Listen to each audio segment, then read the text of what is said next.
आज मैं विटामिन के बारे में बात करने जा रहा हूँ, जो कि बायोलॉजी का बहुत अच्छा है, बहुत इंपॉर्टेंट टॉपिक है, जिसमें हम आपको कम से कम 20 से 30 क्वेश्चन आपको हम कंप्लीट कराएंगे, जो कि आपके एग्जाम के पॉइंट ऑफ व्यू से बहुत इंपॉर्टेंट। सबसे बात करते हैं विटामिन को किस भाषा में जाने जाते हैं। विटामिन जो शब्द है उसको हम लैटिन भाषा में जानते हैं। विटामिन जो शब्द है उसको हम लैटिन भाषा में जानते हैं। विटामिन की खोज किसने की थी, यानी विटामिन की खोज किसने की थी? जो विटामिन की खोज किए थे जिनका नाम था फंक साहब, सी फंक ने किया था। विटामिन की स्टडी ऑफ विटामिन यानी विटामोलॉजी, स्टडी ऑफ विटामिन उसे कहते हैं विटामोलॉजी।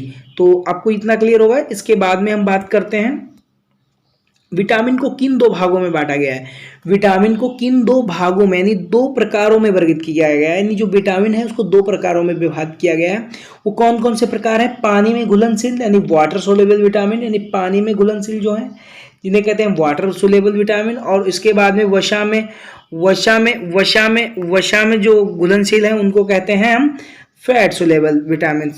वसा में घुलनशील विटामिन कौन कौन से? Vitamin A, vitamin D, vitamin E और विटामिन के। और वाटर में घुलनशील विटामिन है विटामिन बी और सी। इसके बाद में आपको क्या बताते हैं कि जो पानी में घुलनशील विटामिन होते हैं उनको हम कहते हैं विटामिन बी और सी, और जो वसा में घुलनशील होते हैं उन्हें ए, डी, ई के कहते हैं। ठीक है, ये दो प्रकार होते हैं। आप अच्छी तरीके से नोट्स बनाते चलिए। इसके बाद में हम बात करते हैं विटामिन डी को सनशाइन विटामिन के नाम से भी जानते हैं। विटामिन डी जो होता है इसको हम सनशाइन विटामिन के नाम से भी जानते हैं। जो विटामिन डी जो होता है हमें सूरज की रोशनी से प्राप्त होता है। विटामिन डी हमारी हड्डियों की मजबूती के लिए होता है। हमारी हड्डियों की मजबूती के लिए विटामिन डी बहुत ही फायदेमंद होता है। जो सूर्य की रोशनी होती है, जो सुबह वाली सूर्य की रोशनी होती है, वो हमारे लिए बहुत ही फायदेमंद होती है। सबसे जल्दी बनने वाला विटामिन डी, जो सब शरीर में हमारे सबसे जल्दी कौन सा विटामिन बनता है, अगर क्वेश्चन बन जाता है तो हमारे शरीर में सबसे जल्दी बनता है विटामिन डी। इसका फॉर्मेशन कहाँ होता है? अगर क्वेश्चन बन जाए कि विटामिन डी का फॉर्मेशन कहाँ होता है, फॉर्मेशन यानी कि मतलब कहाँ ज़्यादा बनता है, मतलब त्वचा के अंदर बनता है, तो सबसे पहले पता होना चाहिए आपको त्वचा के अंदर बनता है। अगर बात कर दी जाए कि वहाँ पे अगर क्वेश्चन बन जाता है कि विटामिन डी की कमी से कौन सा रोग होता है, तो विटामिन डी की कमी से रिकेट्स नामक रोग होता है, जो कि ये हुआ है। ठीक है, विटामिन डी की कमी से कौन सा रोग होता है? विटामिन डी की कमी से रिकेट्स नामक रोग हो जाता है। अगर क्वेश्चन बन जाता है हड्डियों की कमी से, मतलब हड्डियों की मजबूती के लिए कौन सा विटामिन ज़्यादा लाभदायक है, तो विटामिन डी। अगर क्वेश्चन बन जाए तो सनशाइन विटामिन को किस दूसरे नाम से जाने, तो विटामिन डी को हम सनशाइन के नाम से भी जानते हैं। इसके बाद में हम बात करते हैं विटामिन ए। अगर हम विटामिन ए की बात करते हैं तो विटामिन ए हमारा कहता है, विटामिन हमारा ए आंखों की रोशनी के लिए ज़्यादा लाभदायक होता है। अगर क्वेश्चन बनता है कि आंखों की रोशनी के लिए कौन सा विटामिन ज़्यादा लाभदायक होता है, तो विटामिन ए जो है हमारा क्वेश्चन मतलब आंखों की रोशनी के लिए हमारा ज़्यादा लाभदायक होता है। इसके बाद में हम बात करते हैं विटामिन ए जो होता है एंटी कैंसर विटामिन होता है। विटामिन मतलब जो विटामिन होता है विटामिन डी जो होता है वो एंटी कैंसर होता है। ठीक है,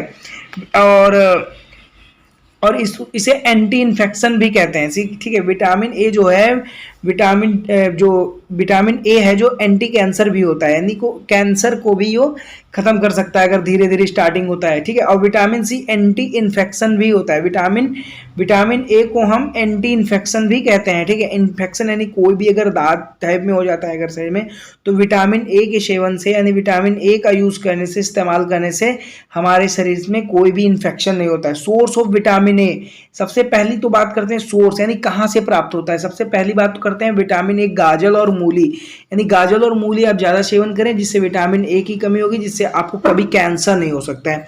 अगर कोई कहता है कि कैंसर को मतलब कैंसर प्रतिरोधी विटामिन कौन सी होती है, तो विटामिन ए की बात कर देते हैं। यानी इन्फेक्शन किस विटामिन से नहीं होता है, विटामिन ए की बात करते हैं। विटामिन ए और कहाँ पाया जाता है? मछली के लीवर में पाया जाता है। मानव शरीर में विटामिन कहाँ पर बनता है, मतलब अगर पाया जाए कहाँ पर पाया जाता है, तो लीवर में ही पाया जाता है। इसके बाद में हम बात करते हैं विटामिन के की कमी से रतौंधी रोग हो जाता है। ठीक है, विटामिन की कमी इसकी कौन सा रोग होता है? रतौंधी। ठीक है, रतौंधी को किस नाम से जानते हैं? अगर बात करते हैं, सॉरी यहाँ पे रतौंधी होगा। ठीक है, रतौंधी को किस और नाम से जानते हैं, तो इसको कहते हैं निकटोलोपिया, यानी जो रतौंधी होता है इसको हम निकटोलोपिया के नाम से जानते हैं। अगर बात करते हैं रतौंधी को किस नाम से जानते हैं, तो इसको हम रतौंधी को निकटोलोपिया के नाम से जानते हैं। क्वेश्चन नंबर 3, विटामिन ए को रोग प्रतिरोधक विटामिन कहते हैं। ठीक है, विटामिन ए को रोग प्रतिरोधक विटामिन भी कहते हैं। अगर हम बात करते हैं विटामिन बी की, विटामिन बी की कमी से होने वाला रोग कौन होता है, वो तो सबको पता होगा, विटामिन बी की कमी से होने वाला रोग बेरी होता है।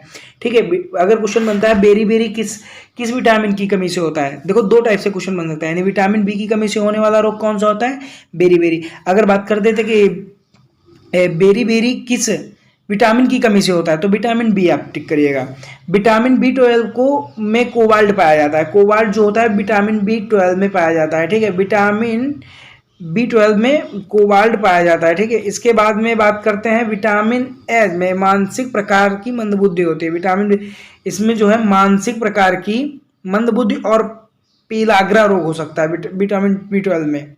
ठीक है, इसके बाद में हम बात करते हैं केमिकल नेम ऑफ विटामिन्स, यानी इसके बाद में हम बात करेंगे केमिकल्स नेम ऑफ विटामिन्स, यानी केमिकल्स नेम, इनको हम रासायनिक भाषा में क्या कहते हैं विटामिन्स को। सबसे पहले विटामिन B3 को कहते हैं नियासिन। ठीक है, विटामिन B3 को कहते हैं क्या कहते हैं, नियासिन कहते हैं। और विटामिन B12 को कहते हैं साइबोकोब्लामिन कहते हैं। ठीक है, इसको विटामिन B12 को साइबोकोब्लामिन कहते हैं। विटामिन B7 को बायोटिन कहते हैं। इस विटामिन की कमी से बाल झड़ने लगते हैं। अगर ये बायोटिन यानी जो विटामिन B7 है, इसकी कमी से बाल झड़ने लगते हैं। विटामिन डी, इसका सेवन अगर हम ज़्यादा करते हैं तो हमारे बाल ज़्यादा मजबूत होते हैं। ठीक है, सीधी सी बात ये है। विटामिन सी की कमी से एकरवी नामक रोग होता है। ठीक है, विटामिन सी की कमी से कौन सा रोग होता है, एकरवी नामक रोग होता है। विटामिन सी की कमी से मसूड़ों में खून आता है। ठीक है, अगर बात की जाए मसूड़ों में खून किसकी कमी से आता है, विटामिन सी की कमी से। कैंसर के उपचार के लिए विटामिन डी का प्रयोग किया जाता है। ठीक है, विटामिन सी का प्रयोग किया जाता है। ठीक है, और आरबीसी बनने में भी विटामिन सी की मदद होता है। ठीक है, आरबीसी बनने के लिए किस विटामिन का प्रयोग, मतलब किस विटामिन ज़्यादा लाभदायक होता है, विटामिन सी। विटामिन सी से आरबीसी ज़्यादा बनती हैं। रेड ब्लड सेल्स, जिन्हें कहते हैं रेड ब्लड सेल्स कहते हैं। घाव को भरने में भी विटामिन सी ज़्यादा लाभदायक होता है। अपने यूरिन में कौन सा विटामिन पाया जाता है, तो विटामिन सी हमारे यूरिन में पाया जाता है। ठीक है, इसके बाद में हम आपको यहीं तक आपको बताते हैं, आगे की वीडियो में आप अगले क्लास में बताएंगे। उम्मीद करता हूं कि आपको बहुत अच्छी तरीके से समझ में आएगा, और आपको ऐसे ही वीडियो पाने के लिए आप चैनल को सब्सक्राइब करें, लाइक करें और ज़्यादा से ज़्यादा लोगों तक शेयर करें। अगर आपको वीडियो अच्छी लगी, अगर आप कहाँ से देख रहे हैं, आप कमेंट में ज़रूर बताएं आपको वीडियो कैसी लगी और आप कहाँ से देख रहे हैं।